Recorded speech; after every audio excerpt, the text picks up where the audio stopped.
That's the purpose of these breaks, to do all kinds of networking. It's good. Alex has already got about 5 of you who want to invest in his company, and other people are telling him how he can make money, and so that's great. That's great. Before we get started, I wanted to take some time out to introduce really a gentleman who doesn't need any introduction to the San Joaquin Valley, or at least the state of California, but one of a great supporter of everything we do in the valley. Doesn't make any difference whether it's education, agriculture, Boys and Girls Clubs, Boy Scouts. John Harris is really a great steward of this valley and of the Harris name. He and his wife Carol are just great benefactors to this valley, and John was able to make it this morning, and so I wanted to introduce John and let him say a few words. Please welcome John Harris. Thank you, Frank. We're thrilled to have the group here and feel these type of events are a great resource for agriculture, and as is West Hills College and all the programs you have there. We have a lot of our people on the farm have participated in those. This conference seems particularly interesting, and we're always looking for new ways to solve problems and address issues.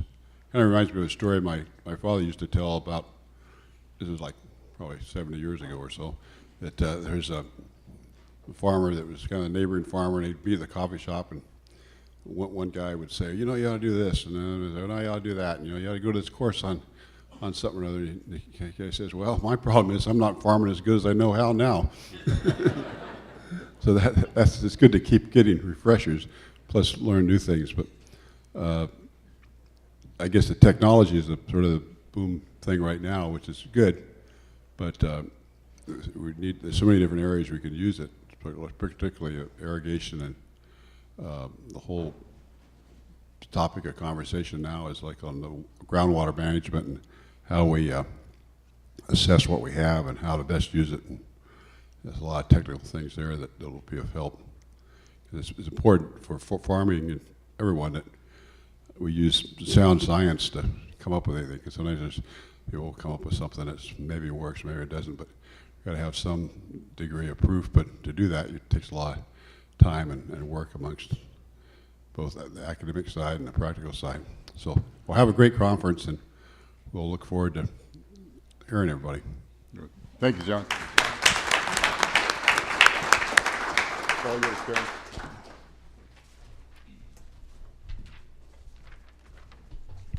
So I want to add my thanks to John for everything that he's done. He is one of those legends and icons of the Valley, so we're very lucky to be here and to have you join us for a few minutes, John. Thank you.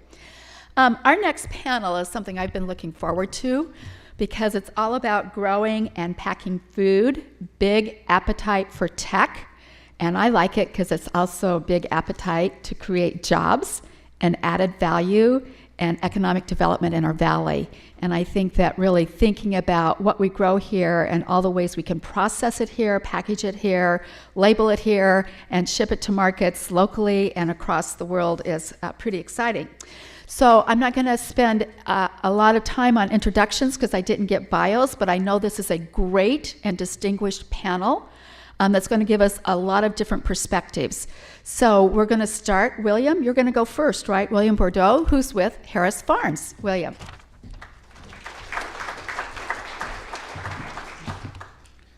Well, thanks again, Karen, and everybody for coming today. Technology, is really a part of my life. I grew up, I got my first computer, a Commodore 64, when I was 8 years old. And so I've seen quite a development over the years.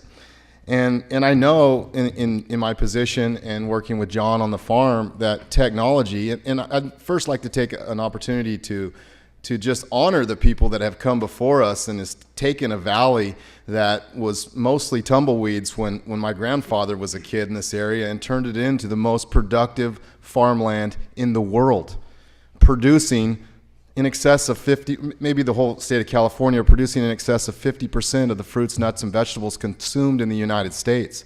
And so when I'm talking to our elected officials about the California water problem, I really believe it's a problem for all Americans, because Safe, affordable, nutritious, reliable food supply is in everyone's best interest.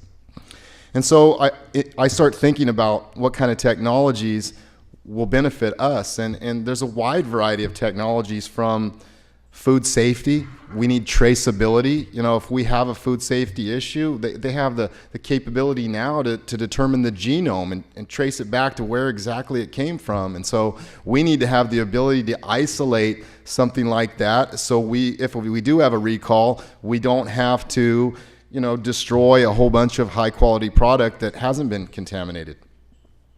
Some of the other things, precision irrigation, you know, like we talked about earlier, we're interested in using our precious resources as efficiently as possible.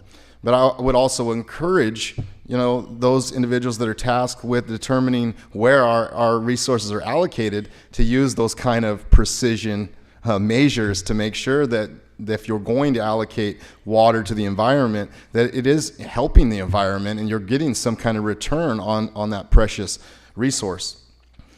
Another area that is very challenging, and we're going to talk about it later, is regulation.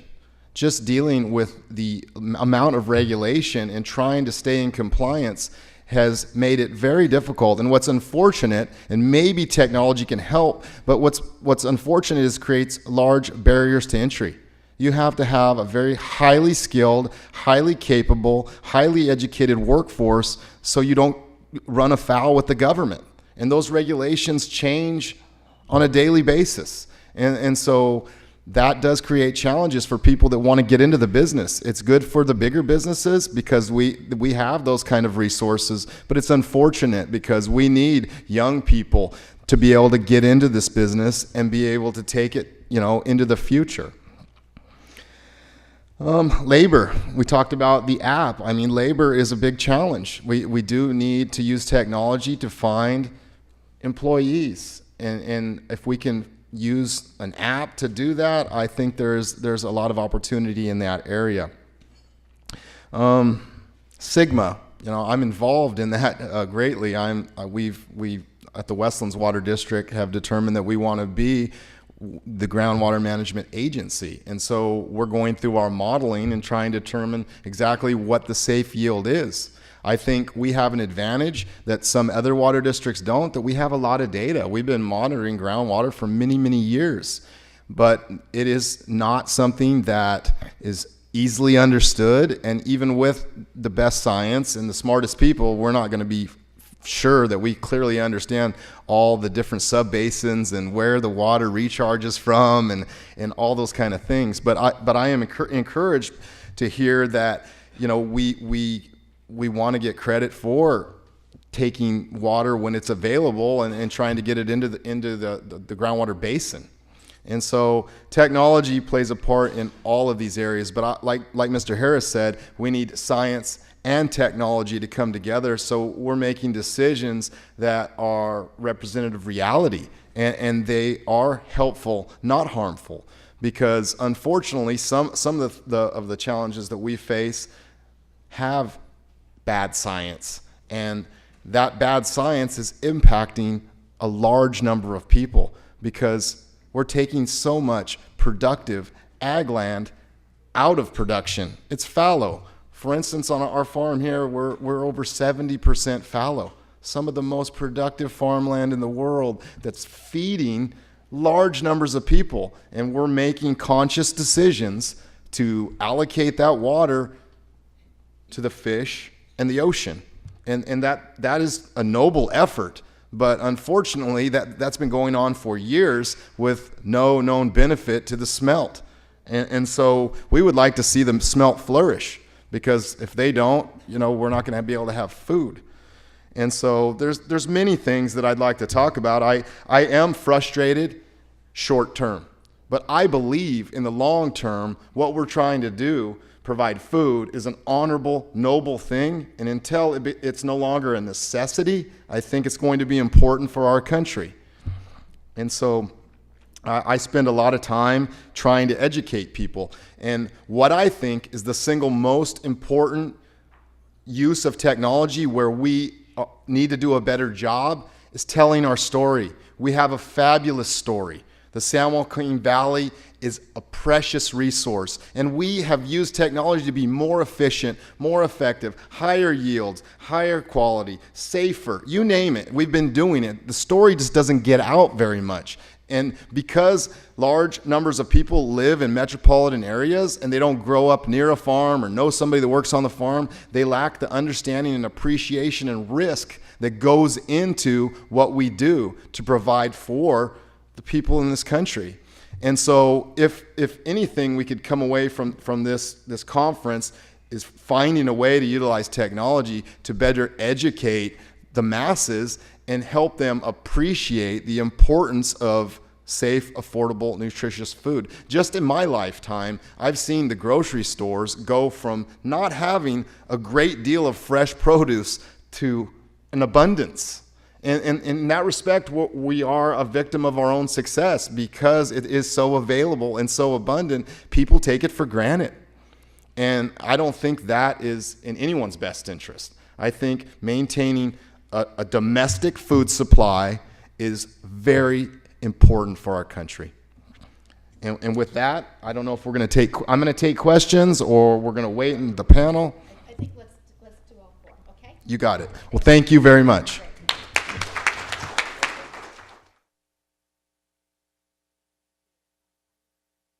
I was on a panel a month ago in San Francisco, and I just love this climatologist from Stanford who opened up with, the last time I checked, 100% of what I eat is food. Duh! Great.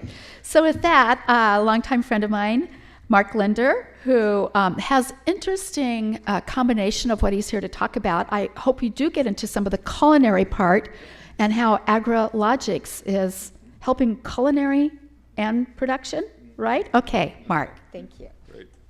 Thank you, Karen. Well, it's a pleasure to be here. I always enjoy coming to the Harris Ranch. I had the opportunity to help start agriculture in the classroom in the early 1980s when I was with the California Farm Bureau, and we had many conferences here with teachers coming halfway from LA, and San Francisco was a great meeting place. So John, thanks for building the inn and the restaurant so that we could take advantage of it. So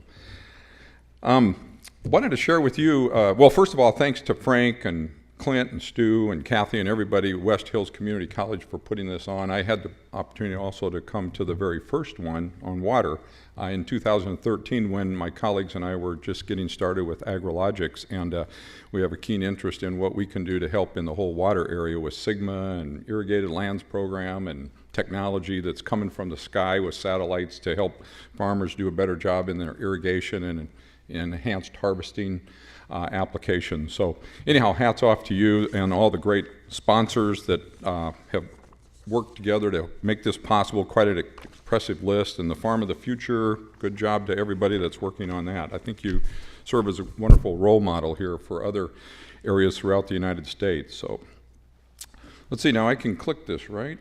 Oh, we already have it up there, 4-H pledge. Okay, so I grew up in a farm community in Iowa, right? And I'll bet you that there are some fellow 4-Hers here. A few hands go up, yep.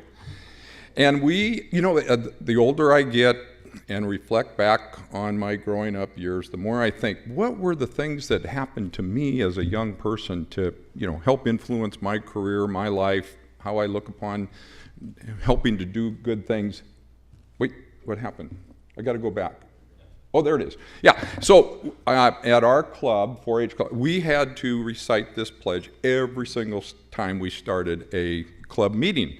And I just got to believe that there are some things that are instilled in young people at a very early age when you stand there with your other friends and your little kids, 9, 10, 11, 12 years old, and here's what you say: I pledge my head to clearer thinking, my heart to greater loyalty, my hands to larger service, and my health to better living for my club, my community, my country, and my world.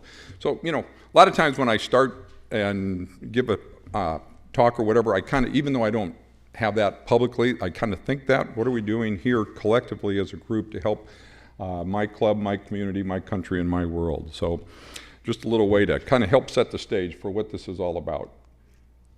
Okay, so what I wanted to focus on is the importance of agricultural literacy education. William, I was really glad to hear what you said about how can we use technology to help advance and tell the stories of agriculture.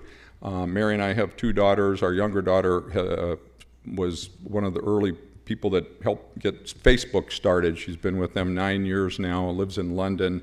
And I've seen how a company with an idea, dream of an idea, can go from just an idea to where it is today through our daughter Elizabeth's experience. And then, of course, workforce development is so critical and important.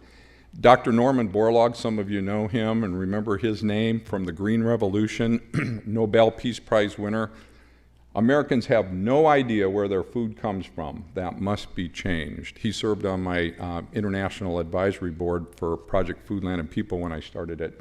And I often use that quote with teachers. And then Richard Critchfield grew up on a farm in South Dakota. He said to me one evening when we were having dinner in Berkeley about 20 years ago, a civilization declines when it loses touch with its agrarian roots. So we really are on the path for, we want to be optimistic, Karen, we always are, but when you think about us becoming further removed from the land, we are really getting further removed from our agrarian roots, right? About 1% of the population today lives on a farm or ranch. Back when my 2 grandfathers were little boys playing on their farms, 40% of the population in 1900 lived on a farm or ranch. Today, 1%. So we're really getting further removed from the agrarian roots. And it is so vitally important that we help tell our stories and communicate. The company that I'm a part of as Vice President of Business Development at AgriLogics, we're working with some growers. We're being kind of selective at this point. We're working with some of the larger growers to help them better develop their irrigation and water management technologies. We're working with some Salinas Valley growers to help them in their harvest forecasting because, growth degree days are vitally important in a plant's maturity and when it comes to harvest. And you can pretty much pinpoint as you track it on a daily basis using satellite data, growth degree days, when that crop is going to be ready to be harvested. That can help you decide where to put your labor crew and have your equipment and that sort of thing to cut down on cost. The other thing hat that I wear is the Culinary Institute of America. I've been their U.S. Agriculture Liaison, as Karen mentioned, for the last 13 years helping, and I think that's a wonderful bridge. Culinary Institute of America, if you haven't ever visited us in the Napa Valley, please come. I'll be glad to give you a tour in the old Christian Brothers Winery there. But we are a bridge between food service operators, corporate executive chefs, as well as producers. And we have a lot of programs. Karen's been a speaker. Glenda was just a speaker at our last one in August, Flavor Quality American Menus. But it's a great way to bring people together. Half of the food dollar that consumers spend now is spent at restaurants. They go out to eat. They don't in food service, or they have it prepared at Whole Foods or wherever, and they bring it home. They're just not making their food or preparing it as much at home anymore. So half of the food dollar now is spent in food service operations. And many of these corporate executive chefs have never been to a farm or very limited understanding of production agriculture. That's another way that we can be helpful, is bringing the two together, the corporate chefs and all, as well as producers. And I'm really proud of the Culinary Institute, things that we're doing in that whole area. As I look at some of the challenges, food safety is just so high on the list in today's world, both at the food service operators list, people that I talk to through the Culinary Institute, as well as producers list. You just can't afford to have a, E. coli outbreak. It can bring you to your knees if that happens. So food safety is vitally important, training young people. And this is where I think technology is really going to be great to see how it plays out. The young kids today, they've grown up with technology. It's just second nature to them. Look at Alex. That is really cool, Ag for Hire, what he's created with his colleague. But anyhow, technology, I think, is such an important part of our future, and there's a lot of great opportunities. I have a chance to go to a lot of conferences and meetings, both through AgriLogics as well as Culinary Institute of America. Just 2 weeks ago, I was in Orlando, Florida at the big PMA Fresh Summit. 20,000 people from all over the world. Many San Joaquin Valley companies were there with exhibits and showing off the products that they have. So for young people, that sales and marketing, we're always going to have a need for that. Technology can't replace people going one-on-one, shaking hands, building relationships, talking about the story behind their products and how they're produced. So that's a real key area that we continue to need, people that have basic understanding of agriculture and where food comes from. I have, just in closing, I want to present just a couple of quick sources of information, because one of the things that I think that we could all do together is to really help instill in young people, both rural and urban, a keen understanding of where their food comes from, how important agriculture is in our daily lives, as well as career opportunities in agriculture. And I'll bet you there's kids growing up in this area that just really don't appreciate it perhaps as much as they could. We just take so many things for granted. So these are some of the resources that I've been a part of over the last 35 years since I've been in California. Agriculture in the Classroom, there's some great websites. California Ag in the Classroom Foundation, learnaboutag.org.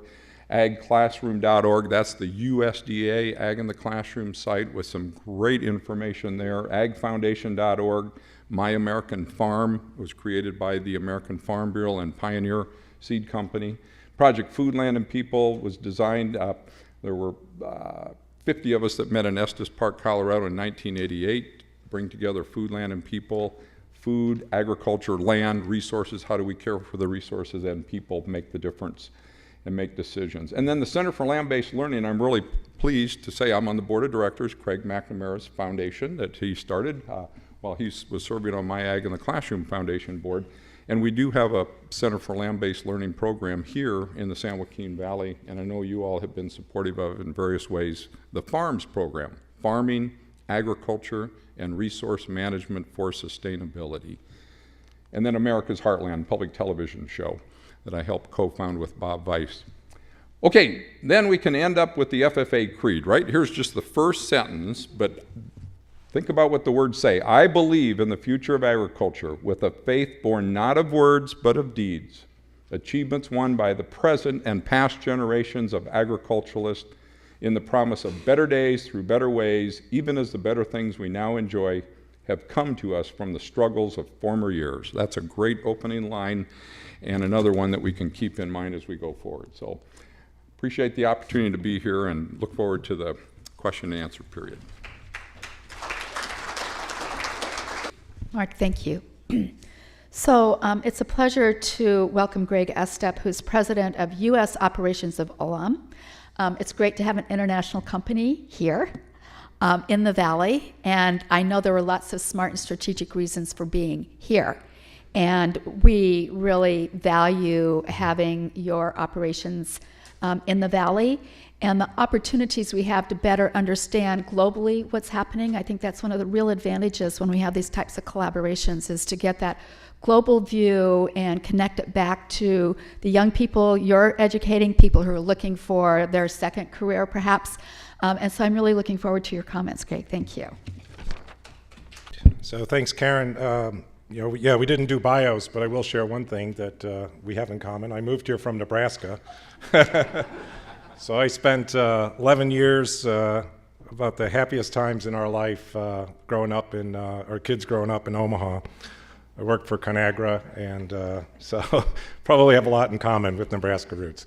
But 6 years ago, moved out here to Fresno and established Olam's operations in California. I have a vested interest in solving a lot of these issues. I made the decision to base the operations here in Fresno, so I own it, and it's made abundantly clear to me organizationally. So, what I thought I'd do is that probably a lot of people don't know Olam, so I would just do a quick introduction of the firm. So Olam is started 27 years ago from a single product, trading cashews in Africa. The first employee is today the CEO of the company. And in a short amount of time, company's grown now, we're in 70 countries. We organized into 16 platforms, 47 agri-commodities. We're headquartered in Singapore. We're listed on the Singapore Stock Exchange. Today we have 62,500 employees around the world, supplying 16,200 customers. We source from 4 million different farmers, A big part of that sourcing is smallholder farms around the world. That's a big part of Olam. We have 199 processing facilities, and we manage 2.8 million hectares of land. Sorry about the hectares, being a global company in Singapore, but 7 million acres of land. I think we start to consider ourselves one of the largest farmers in the world, just given our agricultural footprint. So I want to tell you a little bit about California. We're less than 10 years old here in California. In a short amount of time, we have grown this business. Our platforms we're in almonds, pistachios, and walnuts. Today we have in excess of 11,000 acres in tree nuts. We process onion, garlic, parsley, tomatoes, and vegetable purees. And our operations are in, put it there on the map, Williams, Gilroy, Firebaugh, Hanford, and Lemoore. We also have a cotton operation here that we're well aware of the decline in acres, and we hope that there's still a future for cotton still, but it is a much smaller operation than what it was. The processing plants really is where a lot of the employment comes from. So we today in California, we employ 300 people full-time. Seasonally, we reach about 2,000 employees during the season. So we have a pretty large footprint in California in a short amount of time. So what I thought I'd talk a little bit about was really as a processor operating today and talk about some of the challenges we see and also talk about possible solutions. Some of this has already been covered earlier, but for sure we see issues around ag productivity, around land and water quality. We in all of our products, we are seeing declining yields, and I think it's just one could be the issues around salinity, could be the issues around drip irrigation longer term versus what the past irrigation was. So we are quite concerned about going forward productivity around land and water quality. And ag manufacturing, we definitely are seeing issues now with the labor force aging and a number of people exiting. So when we look at those 2,000 employees coming back, we're seeing less and less turnover than what we saw 3 to 5 years ago. That has big implications in terms of how we operate and the training that we now have to provide. Energy, so just energy costs and the regulatory changes. So those have been large issues. Fortunately, we've seen a decline in crude, we've seen a decline in natural gas, so we've seen some breaks. But on a relative basis, we're still quite concerned about the future around energy. Food safety and quality, the FSMA requirements, while we think it's quite necessary, especially we compete globally, the requirements that we have in our businesses are not always applied uniformly with other folks that we compete with from China or India. So we're happy we embrace FSMA, but it leads to a lot of additional requirements. We just had one of our plants, we had a FSMA team or FDA team come in largely around implementing FSMA. That was 3 days of intensive audit in the plant, and I get it, but for 3 days you have quite a bit of activity that you have to turn over your operations for. Documentation of the supply chain. So everybody in the world wants transparency in the supply chain. So our customers, it's leading to a lot more visibility into how we produce, a lot more visibility into how we process, and that leads to different ways that we have to explain our supply chain and document it. Transportation and infrastructure. I think it's been talked about in other areas, but the road system, the port system, the strike that we faced, we see that as a big challenge in the business today. And then the other part is just meeting consumer trends, and I just listed some of them. So, fortunately for us, we're all in healthy food products, so we like that part of the trend. But the whole free from trend, and I think that leads to transparency. People want to know, is it free from GMO? Is it gluten-free? Is it allergen-free? Is it, everything is about figuring out, do you have a supply chain that is free from something? And takes also a lot of documentation to get there. Organic, so you look at organic growing double-digit in pretty much all of our categories. Not probably the most sustainable thing to do from an agricultural perspective, but that's what consumers want, and we have to figure out how we meet that demand. Minimal processing and and social media as other trends that are definitely impacting the business. I will say, Karen, you mentioned about global, and one thing about our business and that we operate globally, the issues that we face in California are the same issues globally. Our operations, we have operations in Egypt processing onion. We struggle with water, we struggle with different issues around the government, we struggle with regulations, we struggle with how those regulations are applied, but it's the same in China, it's the same in India, it's the same in Peru, it's the same in a lot of these places. They're a little bit tweaked, but really these issues that I just mentioned are issues all over. Land and water quality is a major factor everywhere that we produce in the world. And the labor force all around the world is an issue as well. What's happening worldwide is that you see a lot of people that don't want to work in production agriculture in the fields. And if they can find a job that's going to give them a full year of employment versus working seasonally for 3 months somewhere, they're going to seek that employment. We have it here, we're seeing more of it, but that is a phenomena. Our plants in China, our plants in India, we have severe issues around turnover. So these are things that, like as I mentioned, they're not unique to California. So what I really hope, coming to speak, is what are ways that we can solve these things? A lot of things have been talked about in terms of land management systems, and there's a lot going on in terms of GPS. How do you have good agricultural practices? What's the right chemical application? What's the right fertilizer application? Being more precise with that. That's something that is beneficial here and beneficial worldwide to a company like ours. Soil and water quality improvements. I think it was touched on, but we definitely see issues in terms of some of the irrigation that is very precise, but is having a degradation issue around the soil. And I'm not sure where that balance falls out, but that is definitely something that we have to figure out, is what is the right long-term irrigation system for the long-term health of the soil and productivity of the products.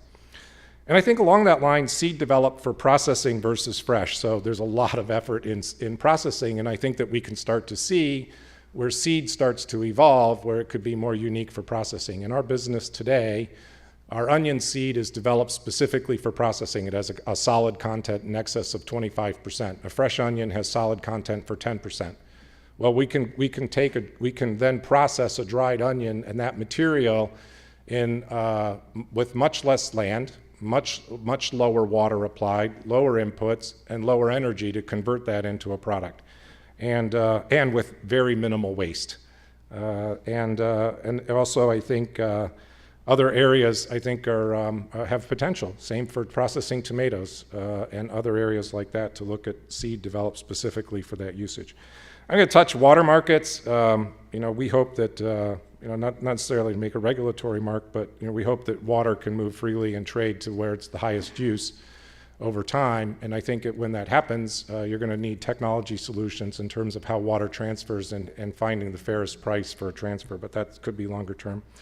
Automation, robotics in plants, absolutely. If we have an issue with labor, we have an issue with age, we got to solve it with robotics. And part of the issue there is it's not just age, but the workers are, with a big turnover, we see more and more problems with safety, we see more problems with the insurance costs related to workers, and we are highly incented to try to figure out how to automate and put robotics in.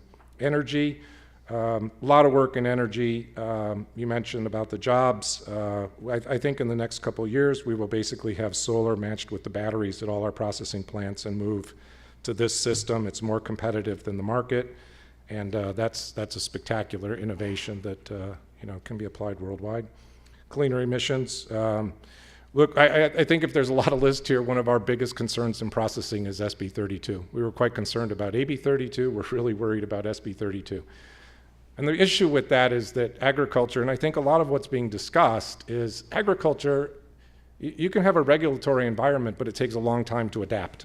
And the big problem we had with AB 32 and our concern with SB 32 is it puts agriculture in a system where it has to compete with markets that agriculture doesn't have the finances to be able to compete with. An energy company can pay for emissions and turn around and charge you more. They don't have to ask anybody for that permission. We can't go ask the consumer to pay us more for our tomatoes, because we have to reduce our emissions by 40%. So I think that we need to find solutions in a hurry to get us there. Talked about how people get trained, using the web, using any kind of information that trains people faster. And then how do you get those market signals that food products move to meet consumer wants? So I'd say overall, look, I mean, we're very optimistic. We wouldn't have invested here in a short amount of time if we didn't think there was a bright future for California agriculture. And we see these challenges, and I mentioned a lot of these challenges are worldwide. But we are in a race, I think, to find technology solutions faster than the regulations are coming. As I mentioned, agriculture is just not as adaptable as a lot of industries. It can adapt, and you look at the history of California, it's adapted spectacularly well, but it takes a long time to adapt. And so we just have to make sure that the regulations and the solutions are in sync that allow agriculture the time to adapt. So, so that's it. That's what I had to say. Thank you.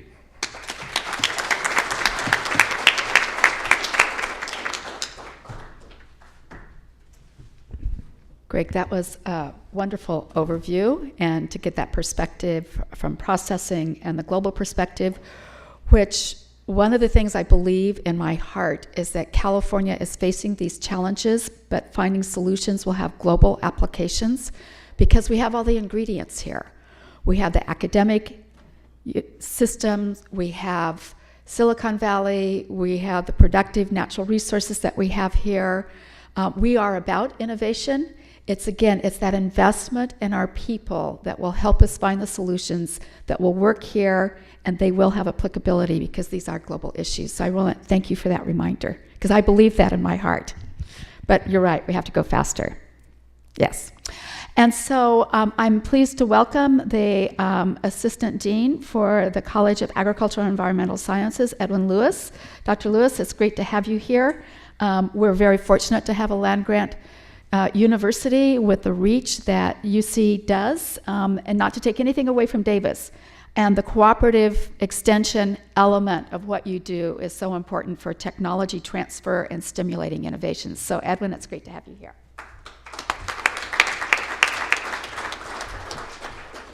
Thank you. So at the risk of sounding like a complete outsider, I've never lived in Nebraska. I'm really sorry about that. However, I am the product of a community college education. My community college was in New York, but it's where I got my start, and I know that these are really valuable institutions, and at Davis we feel the same way. So I think at UC Davis, at academic institutions everywhere, we face similar challenges, and I think that one of our goals is to be a good partner for California agriculture. And our contribution to that partnership is hopefully developing a well-educated workforce and to help establish the new leaders for agriculture for the next generation. And we do that through research, and we do that through education. So what I want to talk about today are two examples of the research enterprise at UC Davis that I think illustrate our commitment to agriculture, and then I want to tie that together with showing how our students actually benefit from these research projects in very direct ways. So, you know, our challenges, one of the challenges, we have more than 400 commodities of crops. We have various kinds of soil and water ecosystems, and there's 38 million people, and most of those 38 million people don't live on farms.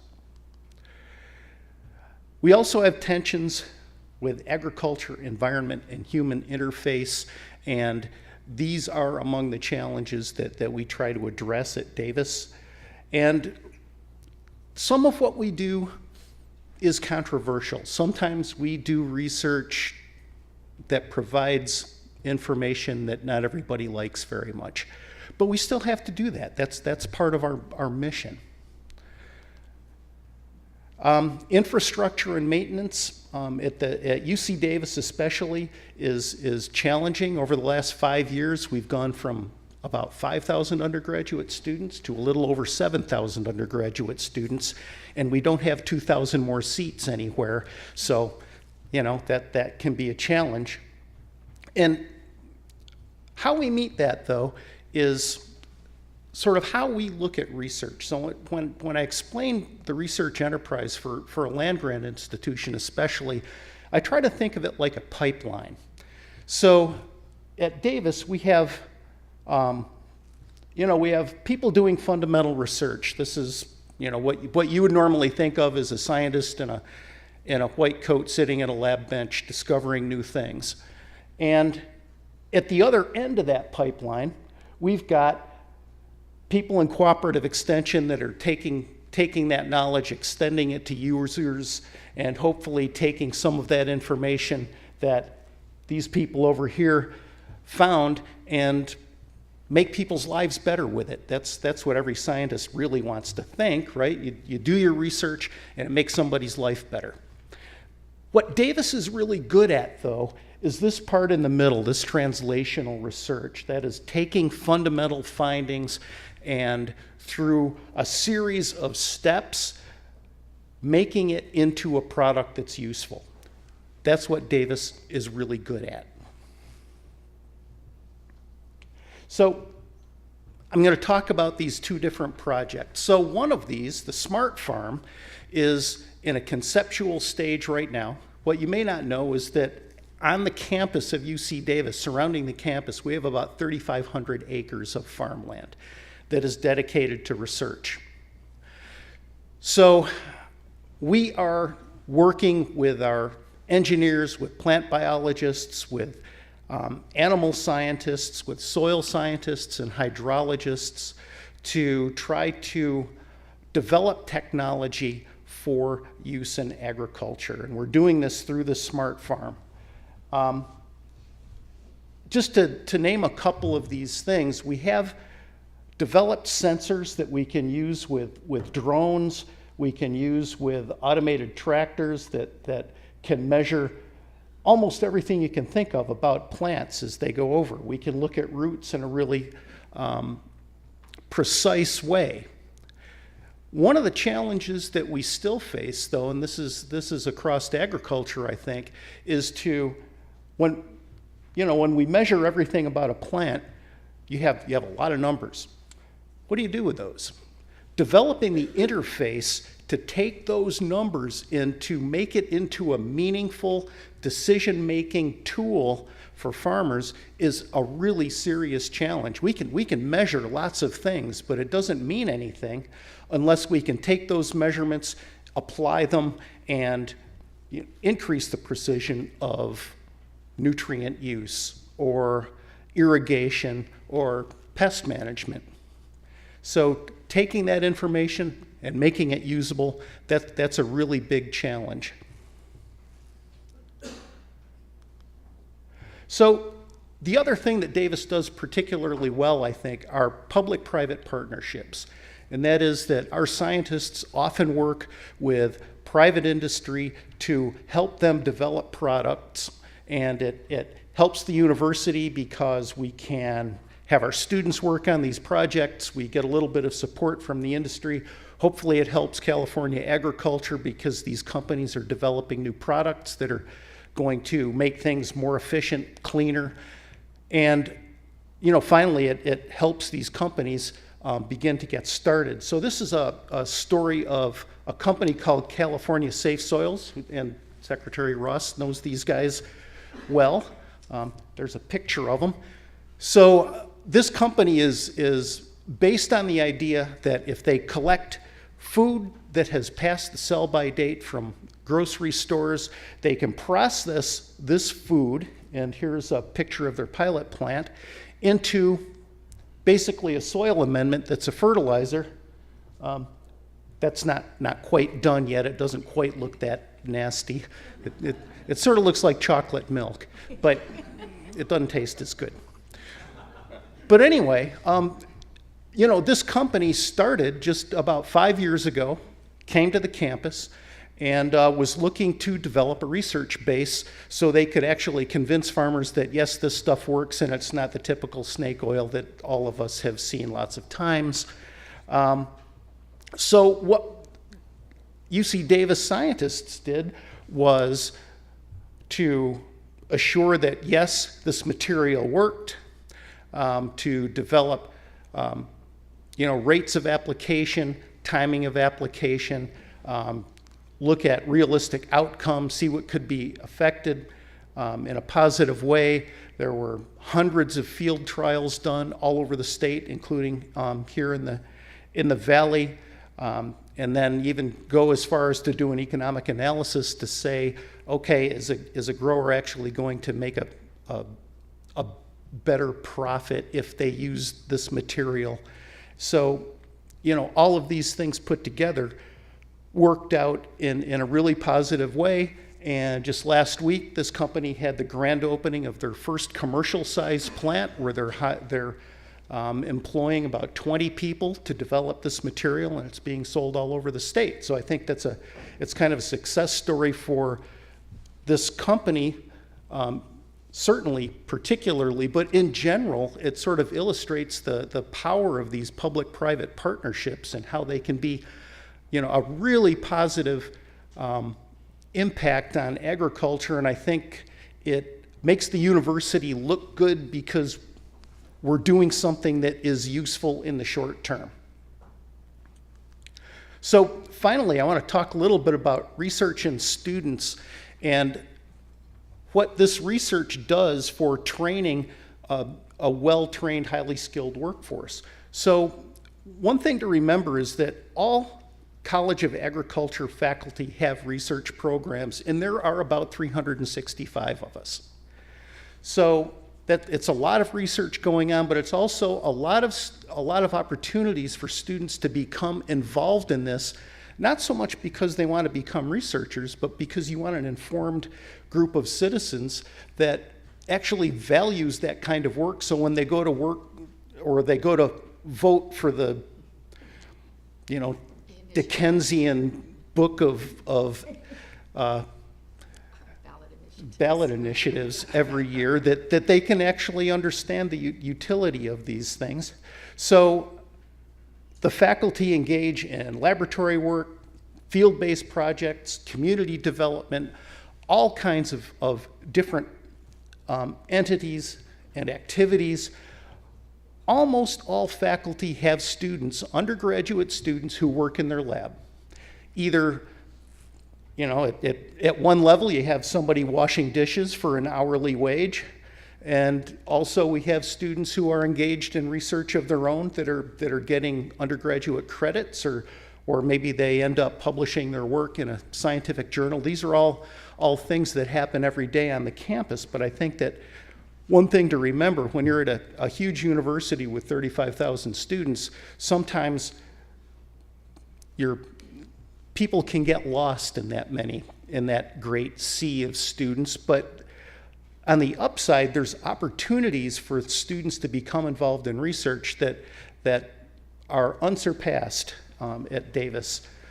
And all students, at least all the students I talk to, are encouraged really strongly to participate in these programs because they're really great opportunities to gain some insight into how academic research works, but also how biology and agriculture also work. And that's what I wanted to say, and I'll be happy to answer any questions.